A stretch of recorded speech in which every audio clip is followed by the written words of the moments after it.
কথায় আছে প্রভু রামের থেকে তার নাম বড়, অর্থাৎ রাম নাম। যে রাম নাম জপ করা শুরু করে তার ক্ষতি প্রভু রামচন্দ্রও করতে পারে না। রামচন্দ্র একদিন তার সভায় ধর্মচর্চার একটা বিষয় আলোচনার জন্য একটা সভা আয়োজন করেছিলেন। সেখানে বিভিন্ন গুণীমানী ঋষিরা অংশগ্রহণ করার জন্য এসেছিলেন। সেখানে উপস্থিত ছিলেন স্বয়ং নারদ মুনি, এবং নারদ মুনি এটা প্রথম তুলেছিলেন যে রামের থেকে নাম বড়। এটা শুনে সবাই ওখানে উপস্থিত হাসাহাসি শুরু করেছিলেন যে রামের থেকে নাম কি করে বড় হয়ে যায়? রামচন্দ্র তো নিজেই রাম, তাহলে রাম কেন বড় হবে না? রাম বড়, নাম নয়।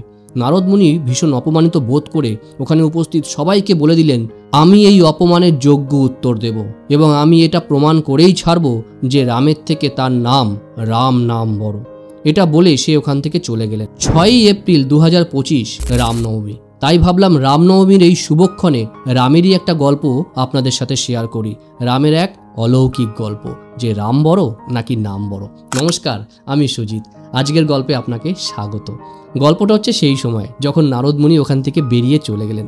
যেতে যেতে পথে দেখা হলো রাজা সুকান্তের সাথে। রাজা সুকান্তকে প্রণাম করে বললেন, প্রণাম রাজেন, কেমন আছেন? বলল, আমি তো ভালো আছি। বলে, আমি আশা করছি যে আপনি রামচন্দ্রের ধর্মচর্চার জন্য যাচ্ছেন এবং ওখানে উপস্থিত সমস্ত ঋষি মুনিদের কাছে অবশ্যই প্রণাম করে আশীর্বাদ দেবেন। রাজা সুকান্ত মুনিবরকে প্রণাম করে বললেন, হ্যাঁ প্রণাম মুনিবর, আমি ওখানেই যাচ্ছি। এই রকম ধরনের সমাবেশ তো পাওয়া যায় না, তাই ভাবলাম এত সুন্দর একটা সুযোগ যখন পেয়েছি, এই আশীর্বাদ কি কখনো বঞ্চিত করা যায়? সেই জন্যই আমি ওখানে যাচ্ছি। এই কথা শুনে নারদ মুনি মনে মনে একটা বুদ্ধি পাকালেন। রাজা সুকান্তকে বললেন, হ্যাঁ সবই তো ঠিক আছে, কিন্তু ওখানে গিয়ে সবাইকে প্রণাম করার সময় ঋষি বিশ্বামিত্রকে কিন্তু আবার প্রণাম করতে যাবেন না। রাজা সুকান্ত বললেন, যে তা কেন? বলে, উনি তো নিজে আগে রাজাই ছিলেন এবং জাতিতে উনি ক্ষত্রিয়, তাহলে একজন ক্ষত্রিয় হয়ে আর একজন ক্ষত্রিয়কে কেন প্রণাম করবেন? রাজা এই কথা শুনে মনে মনে ভাবলেন, ঠিকই তো বলেছেন। আর নারদ মুনিও ভাবলেন যে আমার কাজ হয়ে গেছে, এবার আমার কাজের শুধু ফলের অপেক্ষা। রাজা সুকান্ত সেই সমাবেশে প্রবেশ করলেন এবং প্রবেশ করে সবাইকে প্রণাম করলেন। ঋষি বিশ্বামিত্রকে কিন্তু সত্যি সত্যি প্রণাম করলেন না, এবং ঋষি বিশ্বামিত্র এই অপমান, সার্বজনীন অপমান মনে করে ওই স্থান ত্যাগ করে সোজা চলে গেলেন রামচন্দ্রের কাছে। রামচন্দ্র তার রাগ দেখে বুঝতে পারছেন না কি হলো। রামচন্দ্র ঋষি বিশ্বামিত্রকে দেখে বললেন, প্রণাম গুরুবর, কি হয়েছে? আপনি এত রেগে রয়েছেন কেন? ঋষি বিশ্বামিত্র বললেন, আমাকে তোমার সভাতে অপমান করা হয়েছে। বলল, কে সেই মূর্খ যে আপনাকে অপমান করেছে? বলে, সেটা আমি পরে বলছি, তার আগে তোমাকে একটা প্রতিজ্ঞা করতে হবে যে সে যেই হোক না কেন, যত বড়ই রাজা হোক না কেন, তুমি তার মস্তক আমার চরণে এসে ফেলবে। এই প্রথমবার ঋষি বিশ্বামিত্র রামচন্দ্রের কাছে কিছু চেয়েছেন। রামচন্দ্র কি করে সেটা ফিরিয়ে দেয়? রামচন্দ্র বললেন, আমি প্রতিজ্ঞা করছি যে সে যত বড়ই রাজা হোক না কেন এবং পৃথিবীর যে প্রান্তেই থাকুক না কেন, আমি তার মাথা এনে আপনার চরণে পেশ করব। নারদ মুনি সাথে সাথে সেই খবর জানালো সুকান্তকে। এই খবর শুনে রাজা সুকান্ত ভয়ে কেঁপে উঠল, কারণ সে নিজে একজন রাম ভক্ত, সারা দিন রাম রাম জপ করে, আর রাম যেখানে তার প্রাণ নেবে, এই খবর শোনার পর তার আর পায়ের নিচে মাটি থাকছে না। এই খবর শুনে সে নারদ মুনিকে বলল, মুনিবর, আপনি কি বিড়ম্বনার মধ্যে ফেললেন আমাকে? আমি স্বয়ং প্রভু রামচন্দ্রের ভক্ত, আর সেই রামচন্দ্রই আমাকে মারতে উদ্ধত হয়েছে। এবার আমি কি করি? আপনি আমাকে এই বিপদের থেকে রক্ষা করুন, আপনিই আমাকে বিপদে ফেলেছেন। এর কি সত্যিই কোনো উপায় আছে এই বিপদের থেকে রক্ষা পাওয়ার? মুনিবর হেসে বললেন, অবশ্যই আছে, তুমি কোনো চিন্তা করো না, আমি তোমাকে যেটা বলছি তুমি সেটা মন দিয়ে করো, তুমি নিশ্চিন্তে নির্ভয়ে থাকো, তোমার কোনো ক্ষতি হবে না।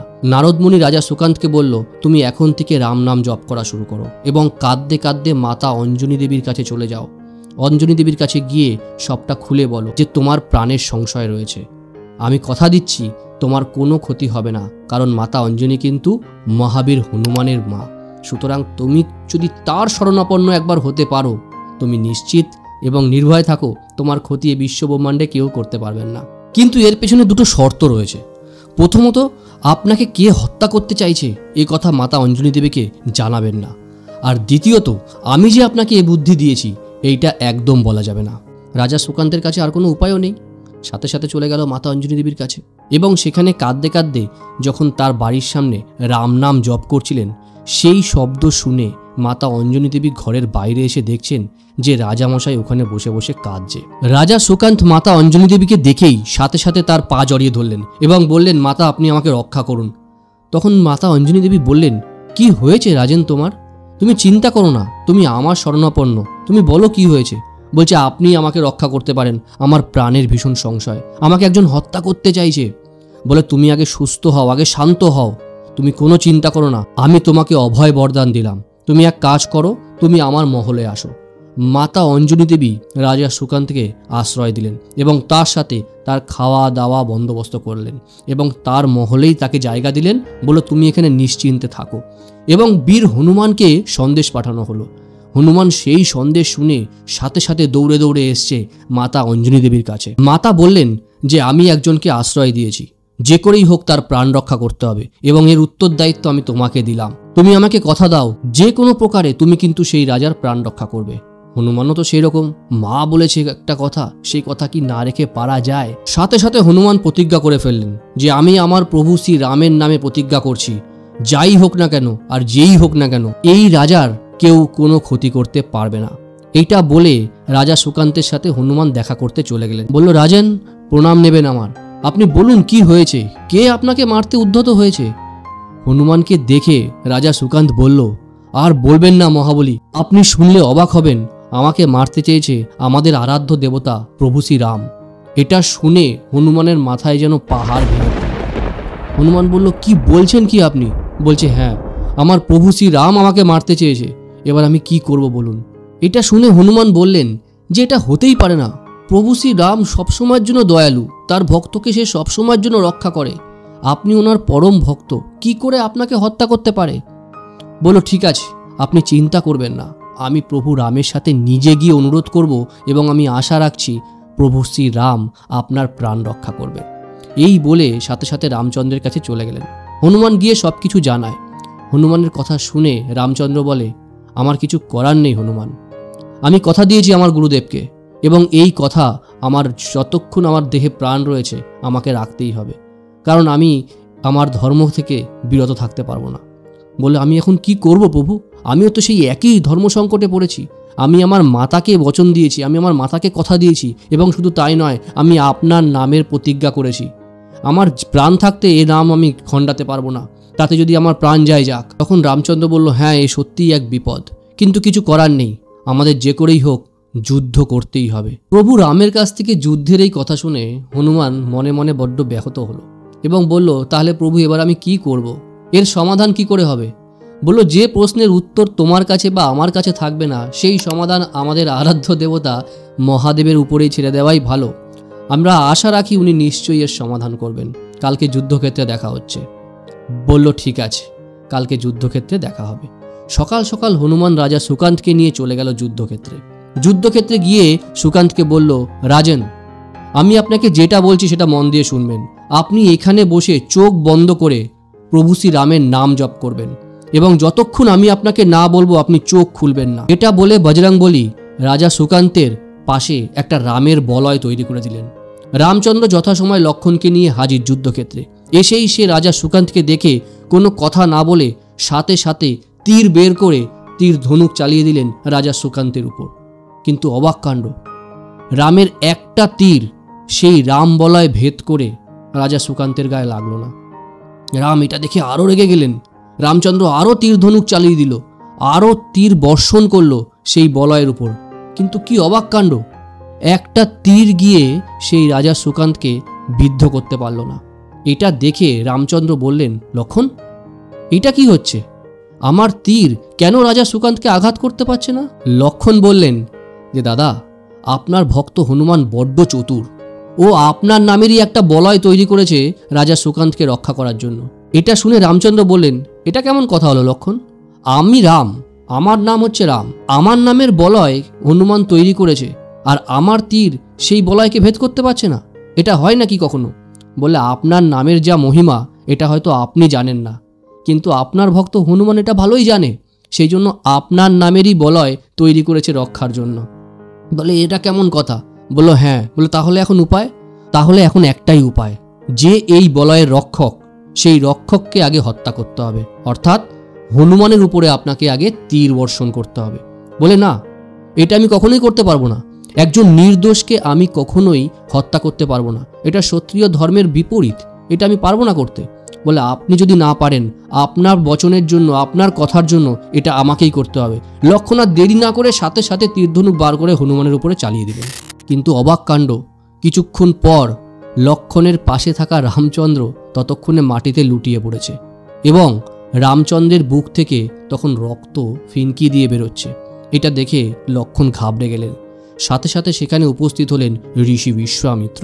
বিশ্বামিত্র এসে বললেন, এ কি অঘটন ঘটালে লক্ষ্মণ? লক্ষ্মণ বিশ্বামিত্রকে প্রণাম করে বললেন যে ঋষিবর, আমি তো এটা করতে চাইনি, আমি চালিয়েছিলাম হনুমানের উপরে বাণ, কিন্তু এ কি অঘটন ঘটল? এই কথা শুনে ঋষি বিশ্বামিত্র বলেন যে তুমি বোধহয় ভুলে গেছো লক্ষ্মণ, যে তুমি কার উপরে বাণ চালিয়েছ। তুমি হনুমানের উপরে বাণ চালিয়েছ, আর হনুমানের হৃদয়ে শ্রীরামের বাস, সুতরাং ক্ষতি তো রামেরই হবে।